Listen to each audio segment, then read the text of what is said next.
Hello, my name is Dorothy Moore. I am currently the coordinator for the FNP program at San Jose State, and I am also a psychiatric mental health nurse practitioner. I am practicing.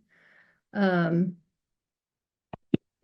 what else can I say? I don't know, but I'm here to answer your questions about the program and just review the slide deck with you that's on the website for the nursing department. If you have any questions, please type them in the chat here, and I'll try to respond in real time if I can. If they get to be too numerous, we'll take them at the end.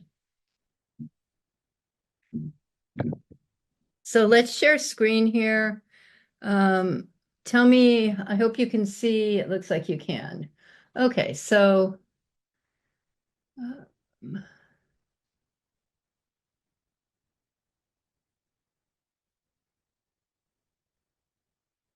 all right, so I'm just going to use this mode so I can kind of follow along. So you guys all know, I hope, the role of the nurse practitioner. The focus of the FNP program and the family nurse practitioner role is primary care medicine. And to that point, it's important that you have a good understanding of the role before you get into the program and as you make your application. So I suggest that you shadow an NP or talk to one at work, or really try to understand that you understand the role. And when you write your statement for your application, it's important that you convey to us that you have a good feeling for what an NP does and why you want to be one. So our admission criteria right now is, I just want to make sure there's nothing on the chat, like you can't hear me or something. All right, so the admission criteria is an unrestricted California RN license. We don't take any out-of-state people. We don't take foreign applicants, etc. We want you to have 1 to 2 years of nursing experience, but it kind of tilts to the 2 years plus, really. You have to have a baccalaureate degree in nursing.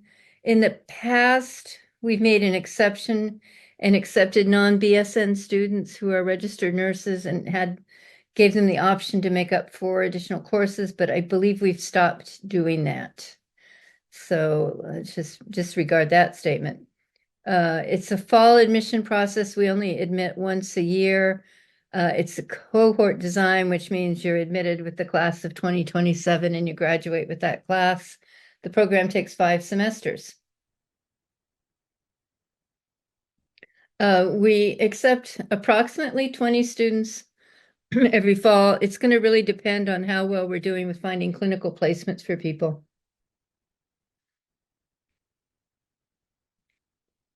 Excuse me, I have a scratchy throat. Yeah, so I think we only took 16 people last semester, last class. And as I said before, we prefer that you have, or maybe I didn't say, acute care, inpatient experience. The ideal candidate maybe has emergency department experience or perhaps ICU experience. That's because we're looking for people who really have the fundamentals of pathophysiology down and who maybe already really understand how to interpret lab values. It's not to say that we don't teach all that, but this is a program where you're really responsible for a lot of your own learning. So here's typical kind of overview of what the program would look like. Tuesday, all of the classes are online with some exceptions that I'll talk about here, and they're always on Tuesday nights. You want to make sure you're available 4 to 9 p.m. And then starting your summer semester, you need to reserve 1 to 2 days a week for clinical experience. And then it ramps up to 2 to 3 days in the 4th and 5th semester. The exception to the online teaching theory courses, etc., is the health assessment course, where it's really going to depend on the instructor, but you might expect, I don't know, 4 to 5 sessions where you have to go in person. We also, I don't know if we'll choose to continue to do this, but we've been having outside people come in and do like a suture clinic or a UD insertion clinic, that kind of thing. Not clinic, but teaching session. So those are in person. And here is an overview of the courses you take, and this is all on the website, but this is just the course plan, how that goes. Do not forget or do know that you also do a master's project. This is a 30 to 35 page approximately written project.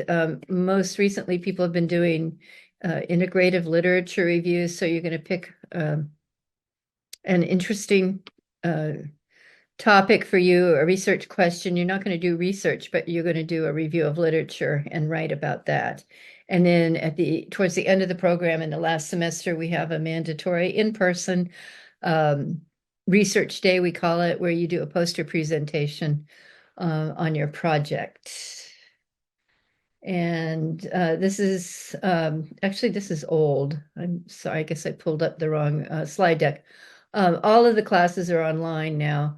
But this just illustrates how you might have maybe from 4 to 6 p.m. you have one class, and then from 6 to 9 another. And then you might be doing some independent work for the other class. So that is that. And then these are the number of hours that we want you to get for the program, 540 total hours. And in that, we count these workshops that we might do. But you're going to get approximately 90 hours your summer semester, 225 the other two. And we do find the placements for you. It's getting harder and harder and harder. Expect to be placed really within, I would say, a 75-mile radius of San Jose State campus.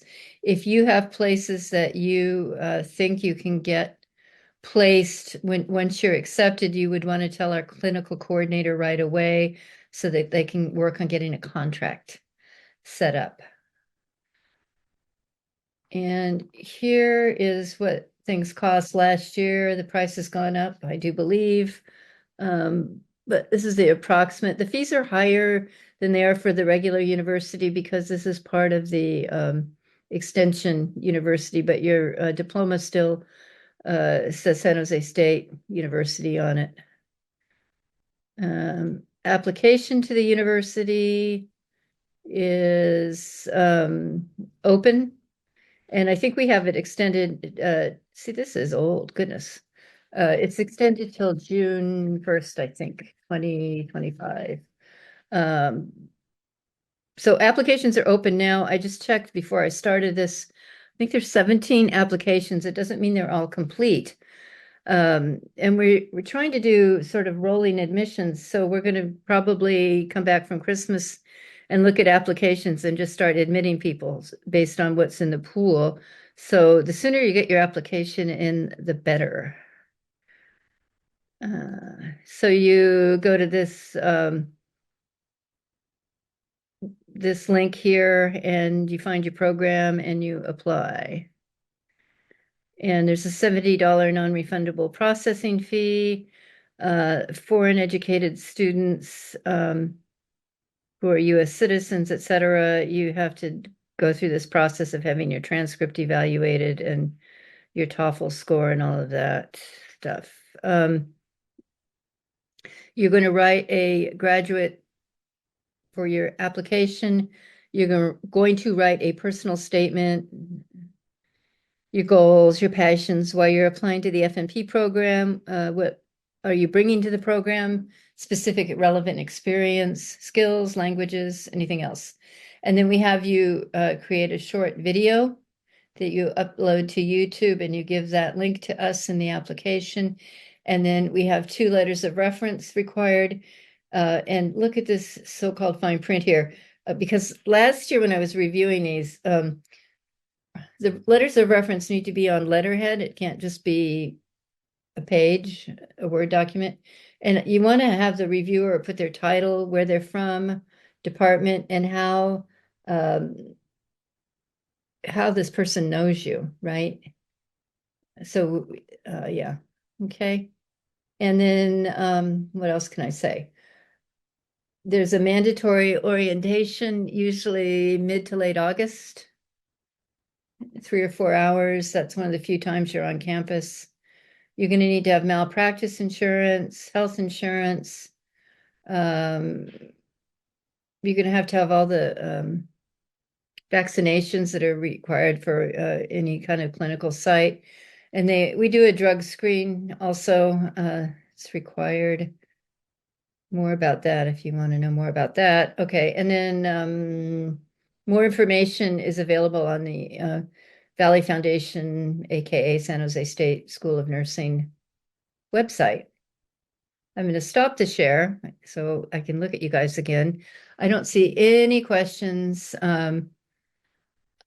Jennifer Aldred is on the chat on the call, and she says April 1st is the deadline.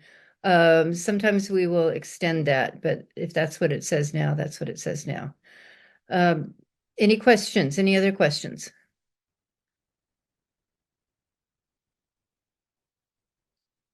Wow, you guys are an easy group. I can't believe there are no questions. If I already have a master's degree in nursing, does that cover some of the courses? It might cover some of the courses, but we do not typically accept transfer credits for we do not accept transfer credits for the FNP program. No, unfortunately, nurse educator, no. If it was from San Jose State, the classes are just different enough. Any preference to SJSU BSN graduates? Historically, there are a lot, let's just put it this way, there are a lot of SJSU BSN graduates who are admitted to the program. We know who you are, we know your references, we're able to evaluate you. And it does seem like SJSU graduates like to apply to this program. Any other questions?